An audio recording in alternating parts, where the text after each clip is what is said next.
Welcome to the debrief for the practice round 2. So in this video, I'm going to go through the result from this practice round and things you need to pay attention. So before we start, please keep in mind that this is practice round and do not feel bad if your practice round grade result is bad. The purpose of the practice round is for you to learn, to get a general idea of what is the CAPSIM and how to make decisions. Your practice round grade will reset to 0 before the competition round starts. So please know that the first official competition round will open on February 3rd. So first, let's take a look of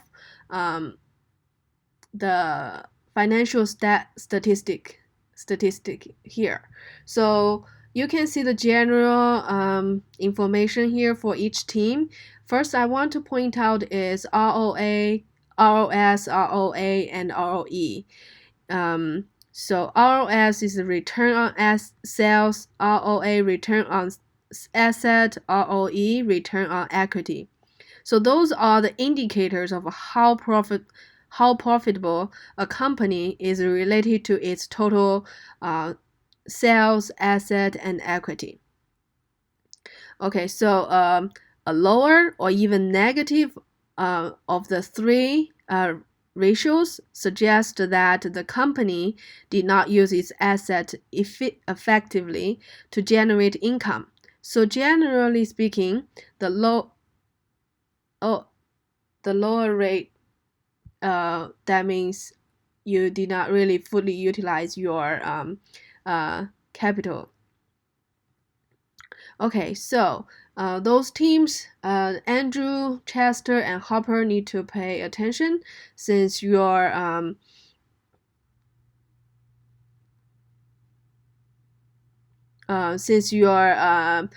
rate is negative. Okay, then next you want to see the profit. The three teams have the negative profit. That's probably will result your stock price very low. Probably can down to 1. Later on, I can point out. So profitability is very important and is one of the criteria to get higher scores in CAPSIM. So next, I want to point out is SG&A to sales ratio. So SG&A is selling, general, and administrative expenses. So those are the cost of running a business. So they typically include like rent, utility costs, marketing expenditures, equipment, or employee benefit. So those rate, if the lower rate, the better. That means you fully utilize the money to run the business, right? Okay, next is the contribution margin. Contribution margin represent what the incremental money generated from each product line sold after deducting the variable portion of the firm's cost. So the higher contribution ratio, the more money is available to cover the business overhead expense or fixed cost. So I point out those three teams: Team Andrew, Digby, Ferris.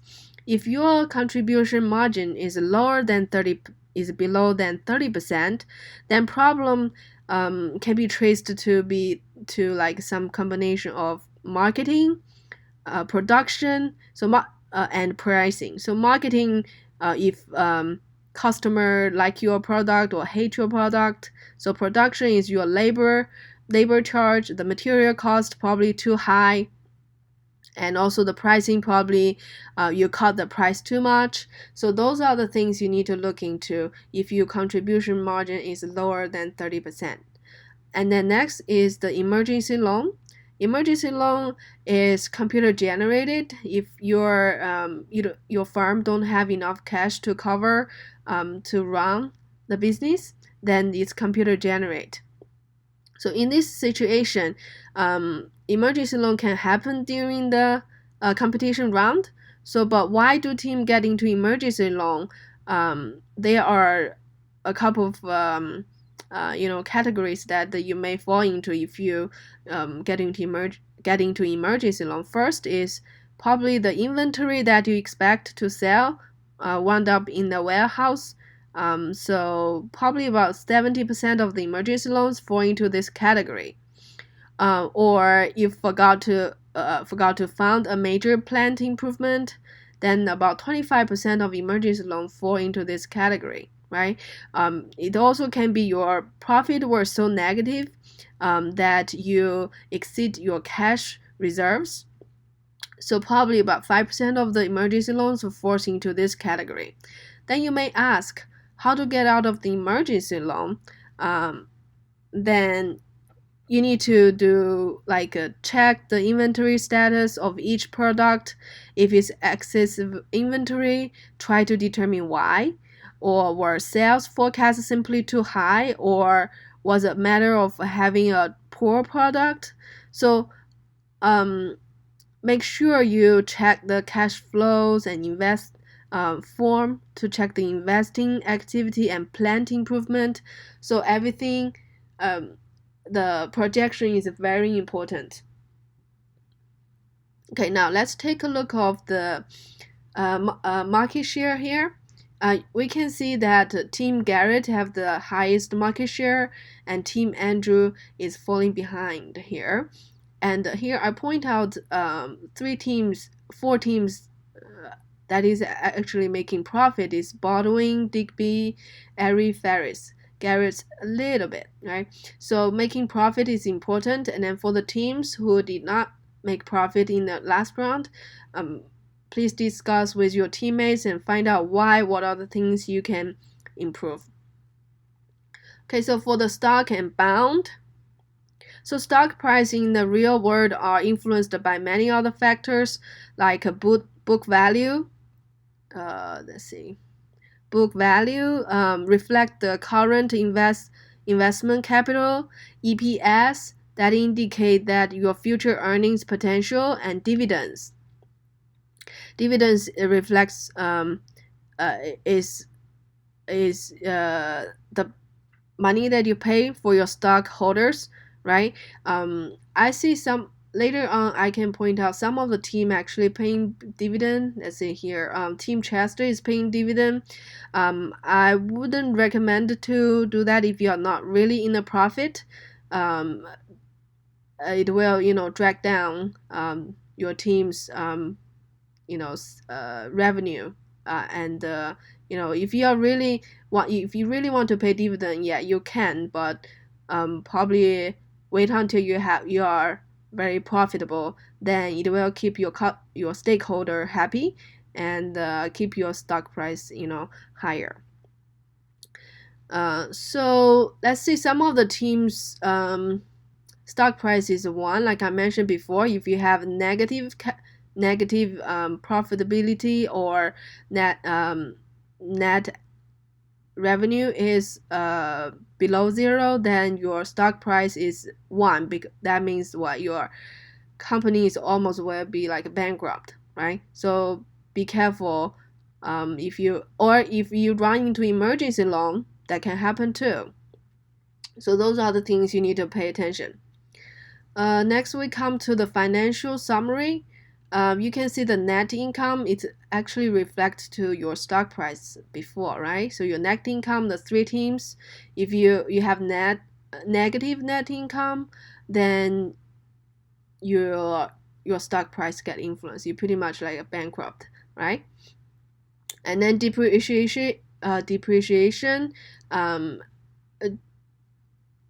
Each round there will be some depreciate. Like if you invest in your plant equipment, it's depreciate, right? So just make sure that the plant or equipment you invest, you fully utilize that. Okay, otherwise you at each year you lose a lot of money, right? And then we have the inventory. As mentioned before, if you have excessive inventory, then it costs a lot to store your excessive inventory. So keep in mind that overproduction will cost a lot to have the overproduced inventory here, right? You see the negative number here.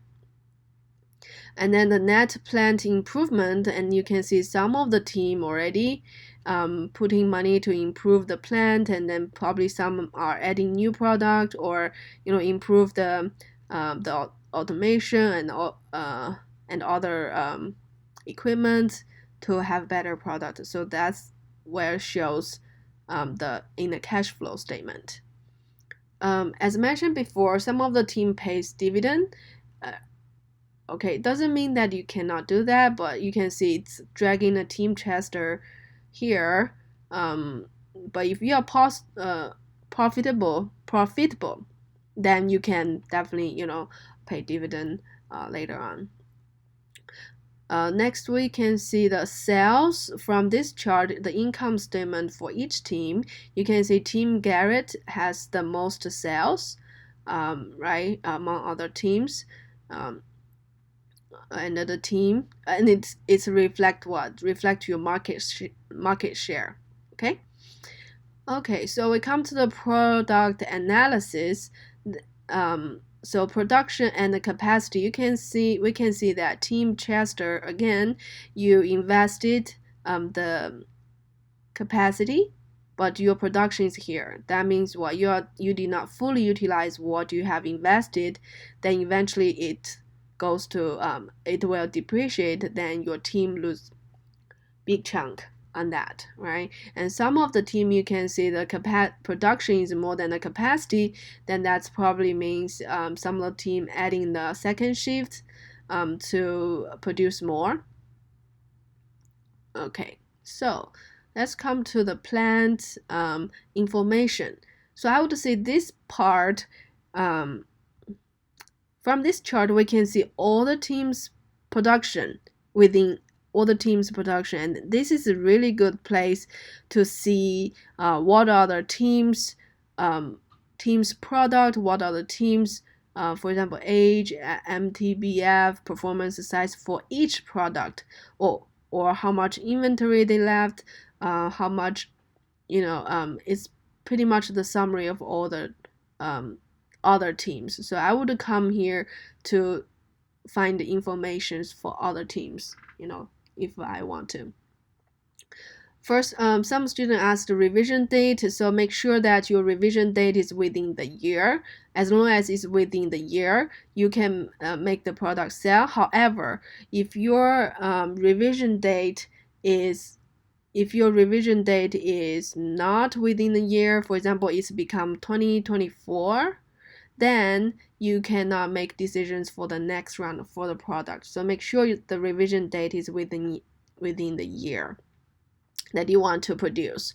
Okay, the contribution margin, again, you can from here can clearly find the contribution margin for each product, and then make sure if some of the product you want to increase the contribution margin, you can go from here and then see what each product need to improve, right?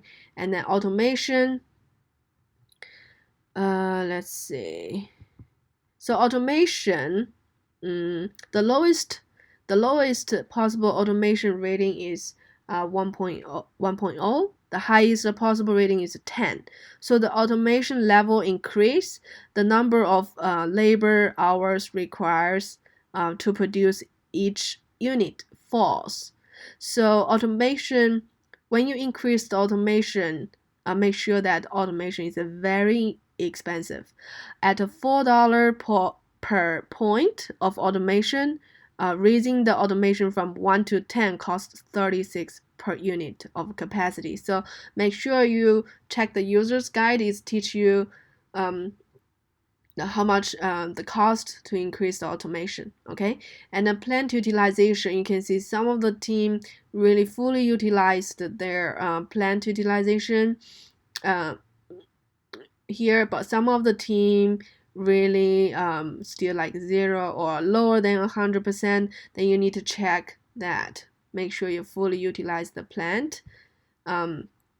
Just a secret here, the best plant utilization rate should be between like 140 to 180 will be ideal. However, make sure if you want to increase plant utilization, you can sell those products, but do not simply chasing the product utilization, but you end up all the inventory goes, every product goes to inventory, right? So that's not really good. So you have to make sure that you can sell the product and then increase the plant utilization.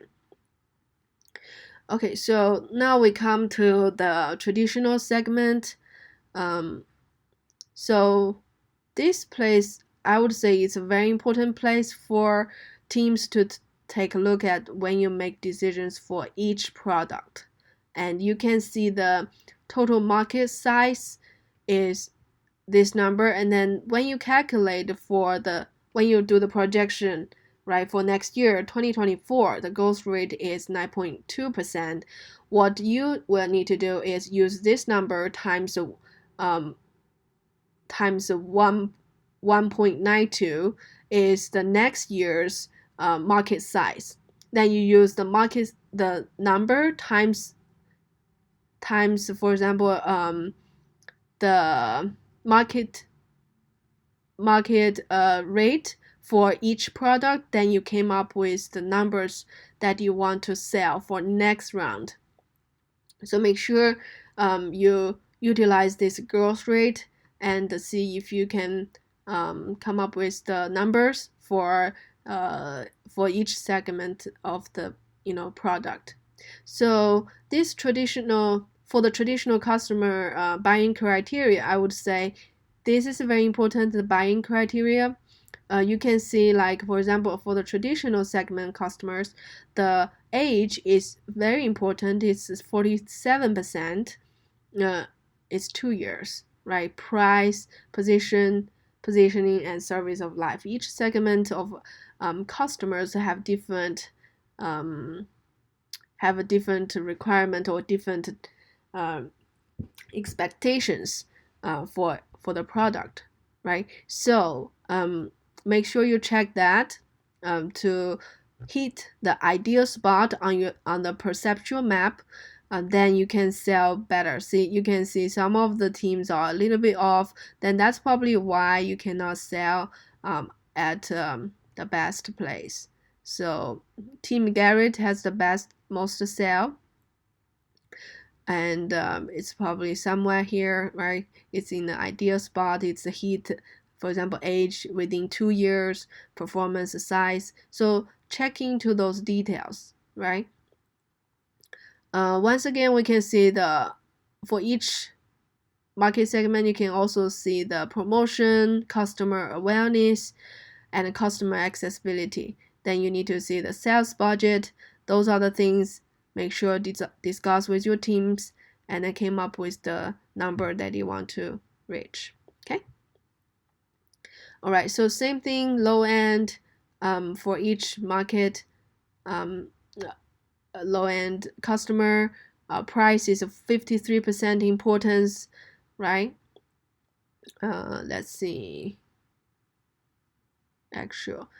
So it looks like Team Digby and Garrett and Baldwin are dominating for this market. So you can see from here, right?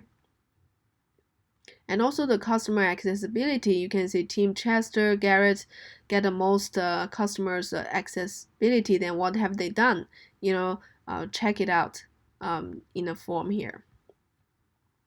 High end positioning, age is the most important, right? If you hit that, and the demand growth rate 16%. So those are the little details in each market segment you need to pay attention. Okay, so now let's go to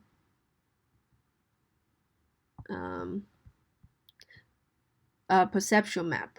You can see the perceptual map here.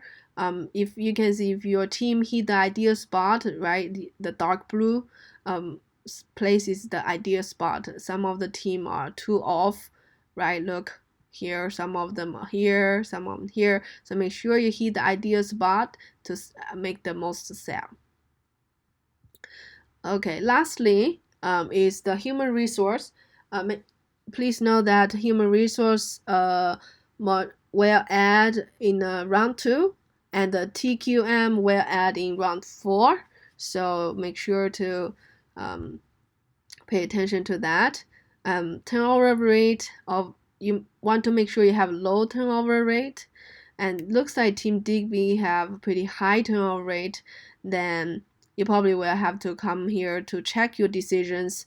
Looks like the team did not invest in any trainings, compensations, recruitment, retention, all that stuff. So those are the little details that you need to pay attention here. Okay, so this is for the industry 1 debriefing.